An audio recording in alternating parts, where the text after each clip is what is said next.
정치인 안철수 전격 분석. 네. 일단 매우 독특한 캐릭터의 그 정치인이죠. 예. 첫째는 그 모든 캐릭터가 이 반정치적이에요. 안철수는. 그러니까 골방의 정치인이고 그다음에 사람을 좋아하지 않고. 예. 그리고 사람이 떠난다는 말을 많이 들었고 실제로 그랬어요. 그랬죠. 그래서 또 두 번째는 뭐냐면은 정치인에게 제일 중요한 거는 인파워먼트예요. 그러니까 각자의 자신을 도와주는 지지 세력 혹은 정치인들에게 당신은 뭘 해달라고 확실하게 임무를 줘야 돼요. 아, 그게 임무임과 동시에 신뢰. 그렇죠. 그리고 자기 자신도 여기서는 손을 띄어야 되는 거죠. 근데 이제 안철수 그 후보가 지난 대선에서 마지막에 했던 거는 나 홀로 뚜벅이 그러니까요. 유세였어요. 이거는 뭐냐면은 전혀 정치적이지 다른 사람들이 뭐 할 거를 지정해 주지 않은 채 나 혼자서 김사과처럼 뚜벅이처럼 돌아다닌다고 하면 이거는 사실은 선거 운동으로서는 상당히 비조직적이고 원시적이고 무모한 거예요. 근데 그런 점에서 이제 최장 교수가 이제 안철수의 그 정책 네트워크 내일의 이사장을 그만두면서 이런 얘기를 했죠. 나의 역할이 없었다. 나의 주장과 나의 아이디어가 전혀 받아들여지지 않았다. 그분의 역량을 극도로 썼으면 어마어마한 영향을 보였을 뿐인데. 네, 좋은 사람들이 모였지만 그 사람들에 대해서 할 일도 또 자신이 갖고 있는 후보로서의 말하자면 내 대신 보낸다 할 수 있는 사람이 안철수 주변에 하나도 없잖아요. 예를 들면 문재인 대통령이 이번에 아랍에미리트에 임종석 실장을 보냈는데 사람들은 그걸 어쨌든 문재인 대통령 대신에 왔다고 했지만은 안철수는 그럴 사람이 없었던 거예요. 그래서 정말 그 정치계에서 매우 독특하고 이제까지 전례 없던 캐릭터의 정치적 신데렐라였다. 이 신데렐라는 또 어떤 점에서 그러냐면은 이제까지 이 정치 쪽에서 이렇게 볼 때는 계단을 밟은 정치인들이 대선 후보가 됐어요. 근데 안철수 대표의 경우에는 기본적으로 볼 때 방송에서 무릎팍도사라는 방송에서 떠가지고 그렇죠. 그러니까 예능이 키운 이 정치 스타라는 점을 안철수 대표가 지금까지 극복을 못했던 게 아닌가. 그렇기 때문에 이번 승부수에 대해서 사람들이 글쎄 오시다 될까요? 뭐 이렇게 보는 게 아닌가 싶어요. 그런데 정치에 들어오기 전에 자기 분야에서 네. 그 뭔가 바이러스 퇴치기 백신 분야에서 이미 일가를 이루었고 그렇죠. 그리고 그 위인전에 나올 정도로 우리 시대의 시대 정신에 실렸었죠. 투철했던 분이었고 그다음에 2011년에 서울시장 도전한다 그럴 때 무척 신선했고 그렇죠. 50%인데 이런 게 정치적으로 그대로 와갖고 여기서 잘 살렸으면 어쨌든 정치도 외부에서 신선한 충격이 올 필요가 있을 때였었거든요. 네. 저는 안철수 대표에 대해서 제 나름대로 참 그 안쓰러운 건 뭐냐면 이분이 정치를 하지 않았었으면 더 잘 먹고 잘 살고 편안했을 거예요. 또 이제 여전히 스타의 위치에 있었을 거고. 근데 정치를 하는데 뛰어든 거는 아마도 매우 순수한 의지가 아니었을까. 진정한 선의가 아니었을까 이런 생각이 들어요. 즉 자신에게 50%의 지지를 준 이런 국민들의 지지를 보면 이건 정말 안철수 새 정치에 대한 기대다. 기대였었죠. 그러면 이거를 내가 거부한다는 건 매우 오만하고 또 직무유기가 아닌가. 저는 이런 순수한 의지에서 출발했다고 생각해요. 근데 정치라는 거는 순수한 의지를 망가뜨리고 또 발목을 잡고 조롱하고 냉소하고 이런 거죠. 근데 그거를 안철수 대표가 이겨냈어야 되는데 지금으로 볼 때는 만신창이 일보 직전에 가서 정말 피눈물을 삼키면서 승부수를 던졌다. 이렇게밖에 볼 수가 없죠. 전 작가님 지나온 얘기지만 2011년 10월 26일 서울시장 재보궐선거였을 때 지금의 그 박원순 당시 후보는 5%도 안 나오는 그러니까요. 최약체 후보였었거든요. 그럴 때 이제 안철수 당시 일반 민간인이지만 안철수 당시 같은 경우는 50%가 넘어가요. 그러니까요. 그때 당시에 만약 시계를 되돌릴 수 있다면 그때 본인이 서울시장에 도전하는 게 맞았다? 저는 맞았다고 생각해요. 그렇지만 이제 또 한편으로는 안철수라는 한 개인이 볼 때 우리 정치에서 늘 지지율 싸움으로 할 때 그거를 부수고 싶었던 것도 자기의 새 정치라고 생각했을 거예요. 즉 5%의 지지에 대해서 50%가 양보하고 물러선다는 것도 어떻게 보면은 안철수가 갖고 있던 어떤 새로운 정치의 모습이었기 때문에 오히려 유권자들은 그때 열광했죠. 그래서 삽시간에 순식간에 눈을 떠보니까 대선 후보가 돼버린 거예요. 근데 그 대선에서도 이제 당시에 문재인 후보에게 이제 양보를 했었는데 이런 양보의 정치에 대해서 열광했던 유권자들을 잡아두려면 어떤 게 있어야 되냐. 정치라는 건 뭐냐면 그러니까요, 진짜. 그렇죠. 즉 자신의 장점을 살렸어야 돼요. 안철수가. 근데 안철수 대표는 정치인으로서의 자신의 장점을 오히려 버리면서 민주당에 입당하고 또 민주당을 탈당해가지고 그다음에 국민의당이라는 어떻게 보면은 거기에서 이 호남 쪽에서도 그분은 이제 그만하셨으면 정말 오래 하셨고 그동안 정말 수고하셨으니까 요새 말로 그런 분들하고 다시 손을 잡은 데서 안철수의 패착이 있었다. 지금 안철수 대표가 하는 행보를 보면 참 고난의 행군이나 마찬가지인데 아마 그때 꼿꼿하게 자기의 위치를 점하고 있었으면 지금 굉장히 다른 성적표를 받아들일 수도 있었을 겁니다. 예. 전영욱 작가님께서 보시기에 이제까지 여러 이제 잘못된 선택이 있었다라고들 많이들 얘기하는데 정치를 깊게 이해하고 깊게 바라보는 시선에서 정치인 안철수로서 가장 잘못된 선택이 뭐였었던 것 같아요? 제가 보기에는 어디서부터 이게 잘못 민주당에 들어간 거였다고 생각해요. 네. 지금 안철수는 그 당시 굉장히 많은 자산을 갖고 있었잖아요. 즉 5%에게 양보할 수 있는 안철수 대표였고 또 문재인에게도 하나의 양보를 했던 여러 가지 상황인데 그런 점에서 저는 안철수 대표가 자신이 갖고 있었던 새로운 정치의 그 틀을 스스로가 깨버린 거예요. 그거는 마치 유리 그릇과 마찬가지로 아주 조심스러워야 되는데 거기서부터 이제 안철수의 이제 그 잘못된 행보가 이제 시작이 됐다. 이렇게 이제 볼 수가 있는 거죠. 민주당에 들어가지 말고 중도 진영에서 자신의 캐릭터를 갖고 정치 계속 하는 게 맞았었다. 그렇죠. 그리고 예를 들자면 이제 그냥 무소속 정치인으로 남는다는 것은 상당히 안철수 대표로서도 힘들었을 거예요. 그렇지만은 거기에서 사람들을 이제 하나둘씩 모아가지고 지금 안철수 대표와 함께 할 수 있는 정치인이라는 거는 지금 몇 명이겠어요. 그 이상의 정치라는 거는 국민들의 지지가 있으면 그냥 오지 말라고 해도 제발로 걸어 들어오는 게 새를 보고 새불림을 보고 오는 게 정치인들이에요. 그런 점에서는 굉장히 그 비정치적인 행보만을 걸어왔다는 거 또 그것이 안철수 대표가 지난 대선에서도 TV 토론을 통해서 사람들에게 이거는 아니잖아 이렇게 볼 수 있었던 건 뭐냐면 그만큼 정치인들에게서 배우지 못했기 때문이라고 생각해요. 그래서 안철수 대표가 지금 이제 김성민 씨가 이제 질문을 주셨는데 회사에서 했던 일 또 저희 업계에서는 아마 IT 업계에서 이제 일을 하시니까 아주 희귀한 일로 선망의 대표였는데 왜 정치에서는 이렇게 되고 말았을까요? 즉 많은 분들이 그래요. 너무 좋은 사람이었는데 저 사람 정치를 하더니 어떻게 저렇게 됐을까? 정말 저도 궁금해요. 그렇죠. 정치 DNA가 없는 거 아닐까요? 아니에요. 멀쩡한 사람이 왜 정치에만 들어가면 저렇게 망가질까? 이게 모든 국민들이 갖고 있는 의문일 거예요. 그거는 뭐냐면 정당 정치에 함몰했기 때문이에요. 이 정당이라는 곳에서 구 정치에 자신을 담으면서 자신의 컬러와 자신의 장점을 잃어버리는 것. 이런 점에서 저는 안철수 대표가 정당 정치에서 새로운 길을 진즉 갔으면은 지금과 같은 고통은 없었을 거다 이렇게 보죠. 사람들이 떠나는 건 어떻게 보세요, 그거는? 그거는 이제 안철수. 그건 정말 이해가 안 돼요. 정치인으로서 약점 아니에요? 저도 뭐 그런 얘기 한 적 있어요 방송에서. 네. 근데 그 얘기는 많이 했으니까 다른 측면에서 얘기하면 정치인들도 나빠요.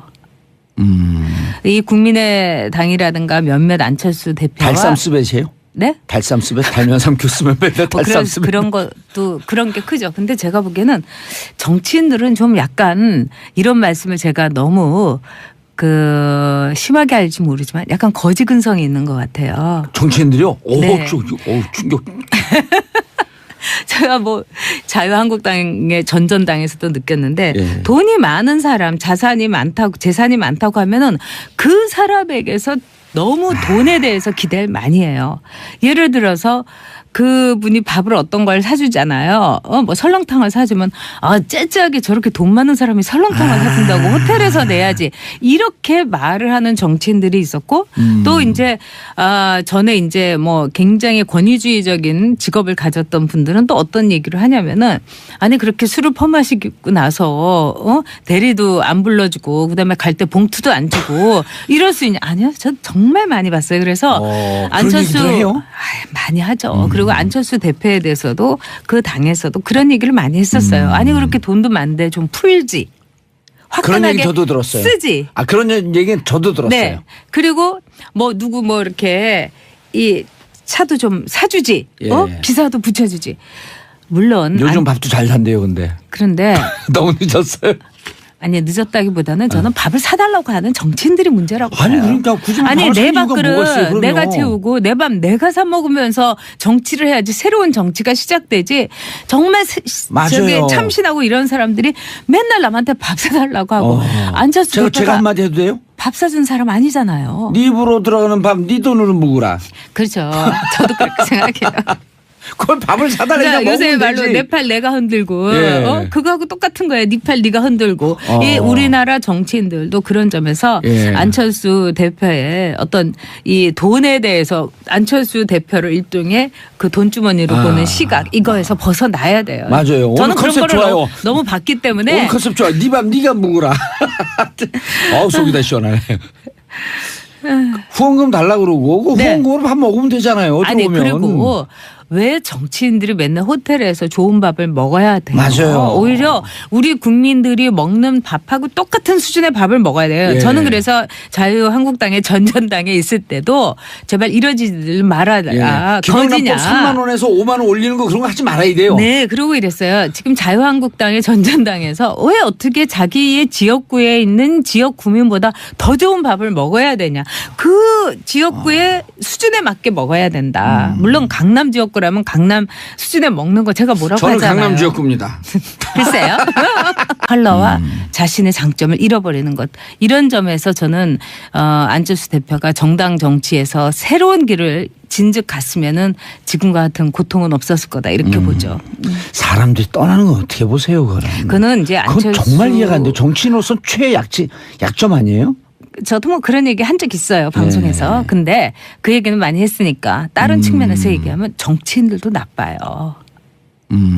이 국민의당이라든가 몇몇 안철수 대표와 달쌈스벳이에요? 네? 달쌈스벳 달면 삼큐 쓰면 맨날 뭐 달쌈스벳. 그런 것도 그런 게 크죠. 근데 제가 보기에는 정치인들은 좀 약간 이런 말씀을 제가 너무 심하게 할지 모르지만 약간 거지 근성이 있는 것 같아요. 정치인들이요? 네. 충격.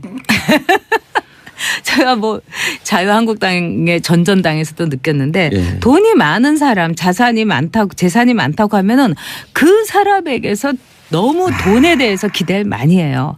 예를 들어서 그분이 밥을 어떤 걸 사주잖아요. 뭐 설렁탕을 사주면 째째하게 저렇게 돈 많은 사람이 설렁탕을 사준다고 호텔에서 내야지 이렇게 말을 하는 정치인들이 있었고 또 이제 전에 이제 뭐 굉장히 권위주의적인 직업을 가졌던 분들은 또 어떤 얘기를 하냐면은 아니 그렇게 술을 퍼마시고 나서 대리도 안 불러주고 그다음에 갈 때 봉투도 안 주고 이럴 수 있냐? 아니요, 전 정말 많이 봤어요. 그래서 안철수 그런 얘기도 해요?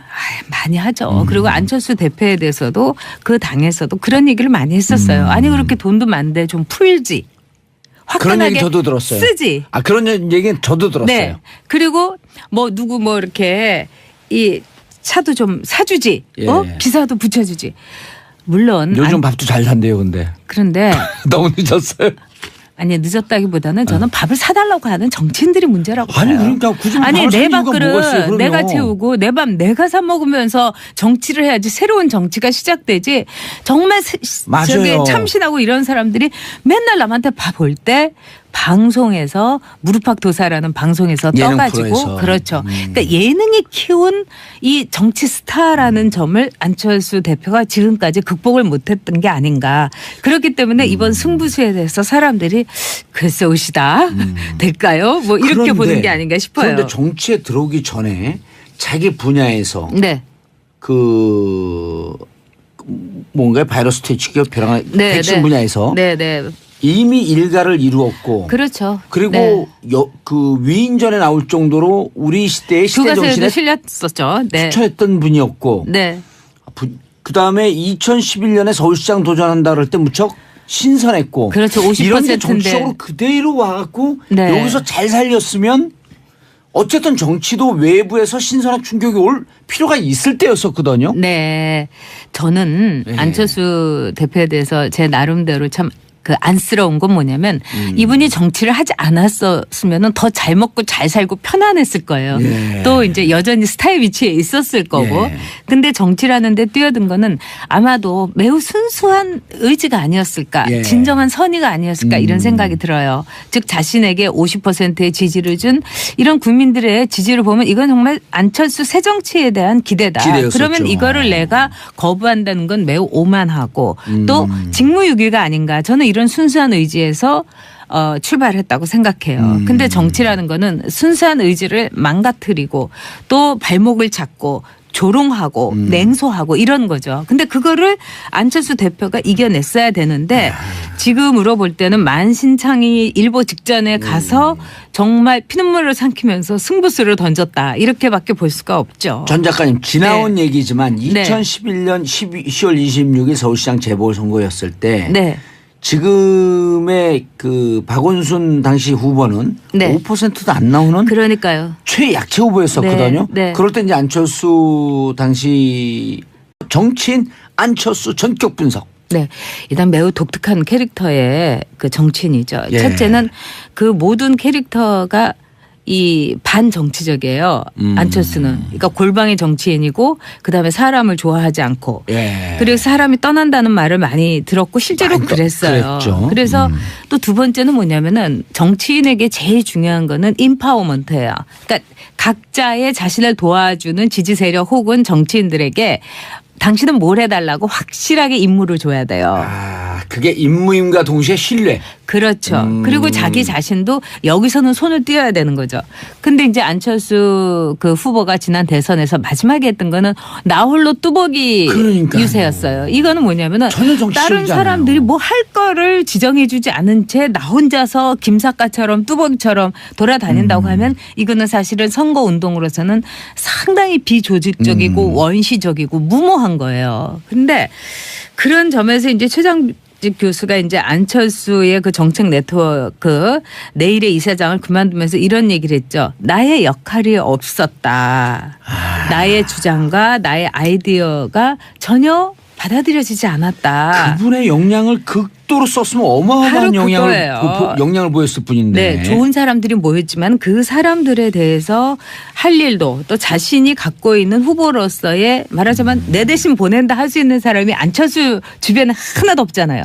예를 들면 문재인 대통령이 이번에 아랍에미리트에 임종석 실장을 보냈는데 사람들은 그걸 어쨌든 문재인 대통령 대신에 왔다고 했지만은 안철수는 그럴 사람이 없었던 거예요. 그래서 정말 그 정치계에서 매우 독특하고 이제까지 전례 없던 캐릭터의 정치적 신데렐라였다. 이 신데렐라는 또 어떤 점에서 그러냐면은 이제까지 이 정치 쪽에서 이렇게 볼 때는 계단을 밟은 정치인들이 대선 후보가 됐어요. 근데 안철수 대표의 경우에는 기본적으로 민주당에 들어간 거였다고 생각해요. 지금 안철수는 그 당시 굉장히 많은 자산을 갖고 있었잖아요.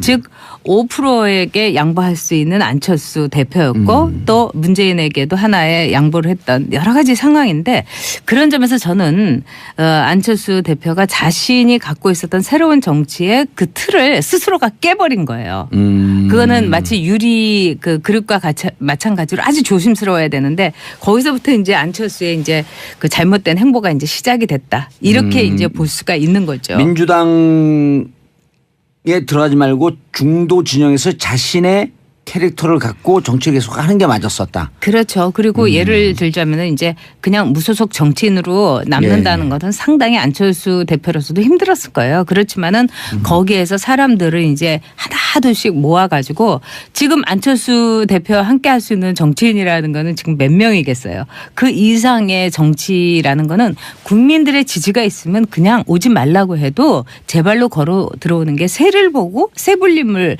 보고 오는 게 정치인들이에요. 그런 점에서는 굉장히 그 비정치적인 행보만을 걸어왔다는 거. 또 그것이 안철수 대표가 지난 대선에서도 TV 토론을 통해서 사람들에게 이거는 아니잖아? 이렇게 볼 수 있었던 건 뭐냐면 그만큼 정치인들에게서 배우지 못했기 때문이라고 생각해요. 그래서 안철수 대표가 지금 이제 김성민 씨가 이제 질문을 주셨는데 회사에서 했던 일 또 저희 업계에서는 아마 IT 업계에서 이제 일을 하시니까 아주 희귀한 일로 선망의 대표였는데 왜 정치에서는 이렇게 되고 말았을까요? 즉 많은 분들이 그래요. 너무 좋은 사람이었는데 저 사람 정치를 하더니 어떻게 저렇게 됐을까? 정말 저도 궁금해요. 그렇죠. 정치 DNA가 없는 거 아닐까요? 아니에요. 멀쩡한 사람이 왜 정치에만 들어가면 저렇게 망가질까? 이게 모든 국민들이 갖고 있는 의문일 거예요. 그거는 뭐냐면 정당 정치에 함몰했기 때문이에요. 이 정당이라는 곳에서 구정치에 자신을 담으면서 자신의 일반 민간인이지만 네. 안철수 당시 같은 경우는 50%가 넘어가요. 그러니까요. 네. 그때 당시에 만약 시계를 되돌릴 수 있다면 그때 본인이 서울시장에 도전하는 게 맞았다? 저는 맞았다고 생각해요. 그렇지만 이제 또 한편으로는 안철수라는 한 개인이 볼 때 우리 정치에서 늘 지지율 싸움으로 할 때 그거를 부수고 싶었던 것도 자기의 새 정치라고 생각했을 거예요. 즉 5%의 지지에 대해서 50%가 양보하고 물러선다는 것도 어떻게 보면은 안철수가 갖고 있던 어떤 새로운 정치의 모습이었기 때문에 오히려 유권자들은 그때 열광했죠. 그래서 삽시간에 순식간에 눈을 떠보니까 대선 후보가 돼버린 거예요. 근데 그 대선에서도 이제 당시에 문재인 후보에게 이제 양보를 했었는데 이런 양보의 정치에 대해서 열광했던 유권자들을 잡아두려면 어떤 게 있어야 되냐. 정치라는 건 뭐냐면 그러니까요, 진짜. 그렇죠. 즉 자신의 장점을 살렸어야 돼요. 안철수가. 근데 안철수 대표는 정치인으로서의 자신의 장점을 오히려 버리면서 민주당에 입당하고 또 민주당을 탈당해가지고 그다음에 국민의당이라는 어떻게 보면은 거기에서 이 호남 쪽에서도 그분은 이제 그만하셨으면 정말 오래 하셨고 그동안 정말 수고하셨으니까 요새 말로 그런 분들하고 다시 손을 잡은 데서 안철수의 패착이 있었다. 지금 안철수 대표가 그 하는 행보를 보면 참 고난의 행군이나 마찬가지인데 아마 그때 꼿꼿하게 자기의 위치를 점하고 있었으면 지금 굉장히 다른 성적표를 받아들일 수도 있었을 겁니다. 예.